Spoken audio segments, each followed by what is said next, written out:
Hello everyone, welcome to SRISEN. இன்னைக்கு இந்த வீடியோவில் பப்பாளிக்காய் அல்வா தான் பார்க்க போகிறோம். இந்த சூப்பரான அல்வாக்கு செய்கிறதுக்கு 10 நிமிஷம் போதுங்க. இந்த ரா பப்பாயாவில் நிறைய ஹெல்த் பெனிஃபிட்ஸ் இருக்குது. ஸோ இந்த பப்பாளிக்காய் உங்களுக்கு கிடைச்சதுன்னா கண்டிப்பாக இந்த அல்வா செஞ்சு பாருங்கள். ஃபர்ஸ்ட் இதை கட் பண்ணிவிட்டு நல்லா தோல்லாம் சீவிட்டு அந்த சீட்லாம் எடுத்துகிட்டு நல்லா துருவிக்கோங்க. நல்லா இந்த மாதிரி துருவி எடுத்துக்கோங்க. துருவி எடுத்துகிட்டு ஒரு பேனில் 2 ஸ்பூன் கீ போட்டுக்கலாம். அதுக்கப்புறமா உங்களுக்கு பிடிச்ச நட்ஸ் போட்டுக்கோங்க. முந்திரி, பாதாம், திராட்சை எதுனாலும் போட்டுக்கலாம். நெக்ஸ்ட்டு அது கொஞ்சம் கோல்டன் ப்ரௌன் ஆனவுடனே நம்ம இந்த துருவின பப்பாளிக்காயை போட்டுடலாம். இந்த ரா பப்பாயா இந்த மாதிரி துருவரை தொட்டு சீக்கிரம் குக் ஆகிடும். பார்த்திங்கன்னா ஒரு 10 நிமிஷத்துக்குள்ளேயே நீங்கள் இந்த அல்வா பண்ணிடலாம். ஸோ நல்லா வதக்கி விட்டுருங்க.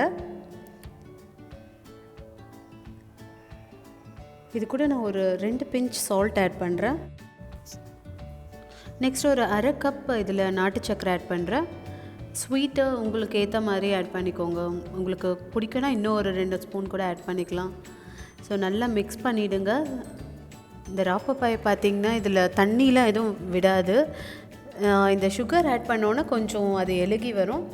ஸோ அவ்வளோதான், நீங்கள் மூடிலாம் வைக்க வேணாம், சூப்பராக ரெடி ஆகிடும். இன்னும் ஒரு 2-3 மினிட்ஸில் பாருங்கள் நல்லா ரோஸ்ட் ஆகிடும். சிம்லேயே வச்சு வதக்கி விட்டுருங்க. ரொம்பவே டேஸ்டியான இந்த ரா பப்பாயா அல்வா செய்கிறதுக்கு 10 நிமிஷம் போதும். செஞ்சு பார்த்துட்டு கீழே கமெண்ட் பண்ணுங்கள். தேங்க்யூ ஃபார் வாட்சிங். சேனலுக்கு மறக்காமல் சப்ஸ்கிரைப் பண்ணிவிடுங்க.